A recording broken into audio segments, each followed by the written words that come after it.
Currently, in Holland it's 11 degrees Fahrenheit with snow. Today, you can expect snow flurries, with a high of 15 degrees and a low of 11 degrees. It's snowing right now. You can expect about 1.6 inches. Hey y'all, so as you can see, we just got our first real snowstorm of the winter.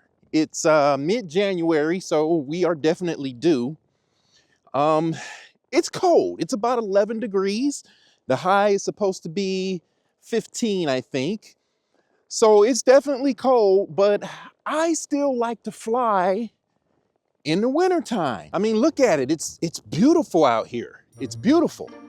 The snow-covered trees, especially when the snow is fresh, right? It's just really, really pretty.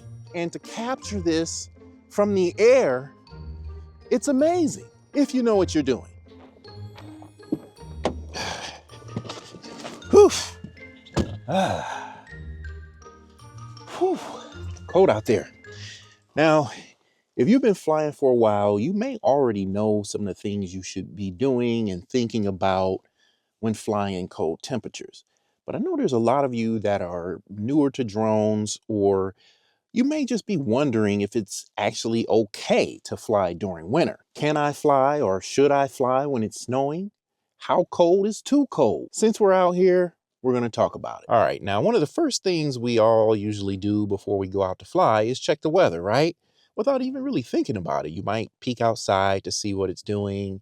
You might check the weather forecast, but usually it's to see what the temperature is, whether it's snowing or raining. Might check to see if it's windy, but a lot of times just checking the weather forecast or looking outside won't get you all the information you need in order to determine whether it's good to fly or not. Well, there's an app that's been around for a really long time called UAV Forecast. You may have already heard about it, but like I said, I'm sure there's a lot of you that have not. It's completely free to use. There is a paid version, but I think the free version is adequate for the majority of us. All right, let's go ahead and take a look at this app now. So it's taking all of the variables you see down in this square matrix here, and it's basically telling you whether it's good to fly or not good to fly. And as you can see right now, it's not good to fly. I mean, we were just out there, it's snowing, it's windy, just the conditions just aren't very good. So obviously you can see that it's giving us our current weather conditions at our current location. And if you look right above where it says not good to fly, you'll also see that it gives us weather alerts. So if there's any weather alerts, obviously we have had a winter storm alert here. So that's what this is indicating right there. It gives you sunrise and sunset times as well. And that's important for adhering to night flying rules.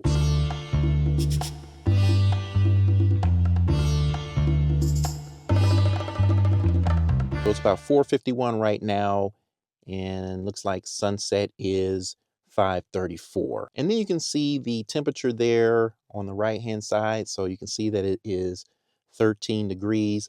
And notice the boxes that are in red versus the boxes that are in green or a shade of green.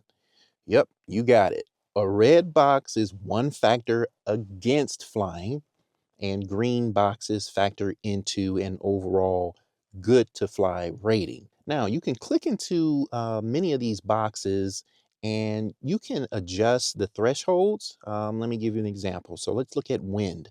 So we can see that the wind box is in green. It's 16 miles per hour. Let's go in here and look at the settings. So we're saying that our max wind is 20 miles per hour, and this is the default. So anything above 20 miles per hour will turn that box to red. Let's add something here. We're going to change the wind altitude to 100 feet. Let's just go 200 feet AGL, so 200 feet above ground level, and see what happened here. That switched from green to red. Why is that important? Down here on the ground, right? 16 miles per hour, we can fly no problem. But we're not just going to be flying down here at ground level. We're going to be flying up in the air. And the higher you go, the windier it gets. So that's what we want to pay attention to. So we made that adjustment. It's also giving you wind gusts, and you can do the same thing here. You can make adjustments here, but it looks like when you change the wind, it also adjusts the gusts. So based on that, it's 36 miles per hour at 200 feet in the air here. So probably not a good idea to put the drone in the air. All right, let's talk about temperature a little bit more. So what's too cold to fly, right? Now, DJI includes operating temperatures for their drones on their website and in their manuals, online manuals, and it's going to vary by drone. But in general, DJI does not recommend flying when it's less than 14 degrees. I think the Air 2S, is no less than 32 degrees, but don't quote me. I'll put up on the screen what that is. But the point I'm trying to make is check the specifications for your drone to find out what the manufacturer is recommending in terms of a safe flying temperature. So we talked about wind already, but let's go back to that. Just like with temperature, drone manufacturers will usually indicate the wind resistance level of the drone. So you may have seen something like level 5 resistance, for instance. Now that's actually based on something called the Beaufort wind scale, which assigns a number or a level to wind speeds. So that's another thing to consider when looking at how windy it is. What is the wind resistance level for your drone? That's something you want to have an idea of. All right, so let's go back into the app here. You can see precipitation probability, 6%. Well, I think it's a little higher than 6% because it's been snowing off and on all day. Now, that's another point I want to make here. Take these data elements with a grain of salt. Depending on where you are, it could be a little bit different. But what this is doing is taking all of these elements and combining them to determine or recommend to you whether you should fly or not. All right, so keep that in mind. You see cloud cover. So there's 89% cloud cover. That's definitely something to keep in mind. Visibility is only 1 mile, and you can see that is in red. Okay, back to our question from earlier. Should you fly when it's snowing? Well, personally, I don't think it's a good idea because I think you're exposing your drone to additional moisture. Because believe it or not, humidity can be high in the winter as well, because it has to be enough saturation in the air for snow to form, right? Let's check out these last 3 boxes down at the bottom. So you can see here on the bottom left, it's giving you the number of visible satellites. And then you see on the far right, it's showing us the number of satellites that can be locked. And let's click in here and say in 10.5 of the 11 that are visible right now can be locked. And you can see it's showing as red. Let's click in there. So it says estimated GPA satellites locked at this location given the KP, location and time of day. So these are the factors that it's using. KP index, if you're not familiar with KP index, basically the higher that number is, the more challenges or difficulties you might have in getting a accurate GPS lock. So once again, use these numbers as a gauge. I know you're probably thinking, oh, I usually get 20 to 30 satellites, so on and so forth. Again, just use this kind of as an indicator. Just one of the many factors that goes into determining whether it's actually good to fly or not.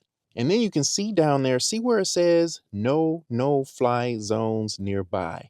Now that really only applies to DJI drones because they're the only ones that actually have built into their software zones where you can't fly, and it will actually restrict the drone from being launched.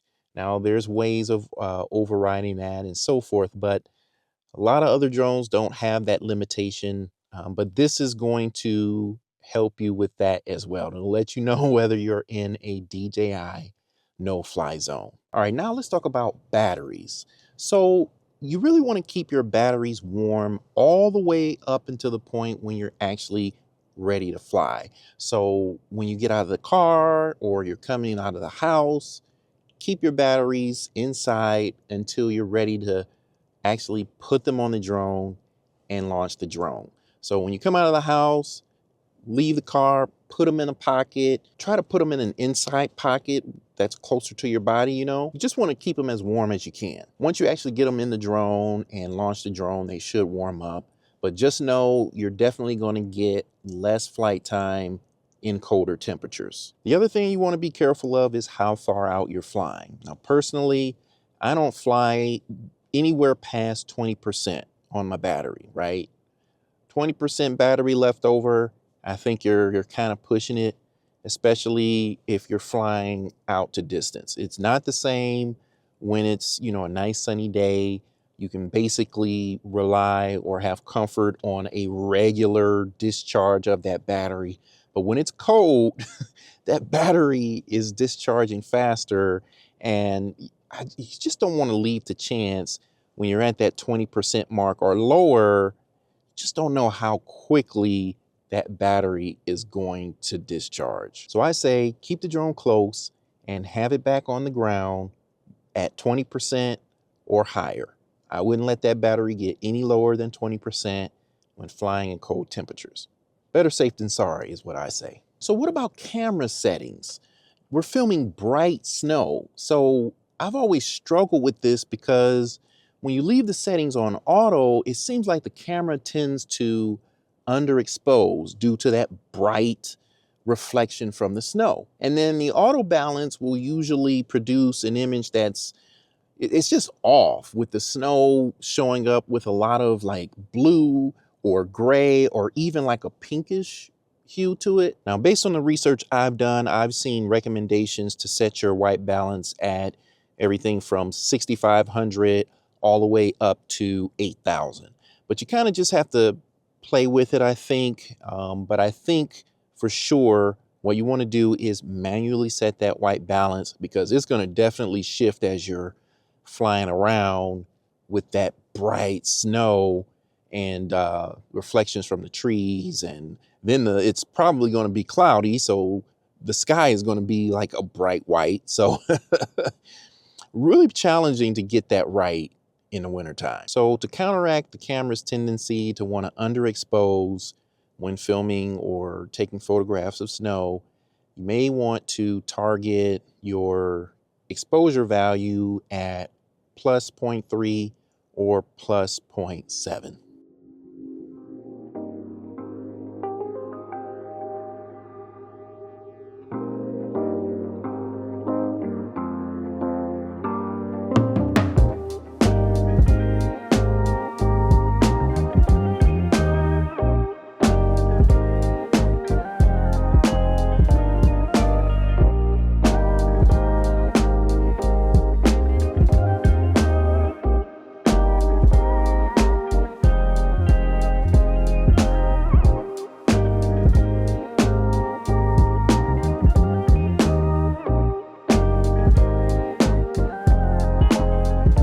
All right, stay tuned, because I definitely will be getting the Potensic Atom out here. I want to see how it does in the winter, because you can actually manually set your camera settings on that drone.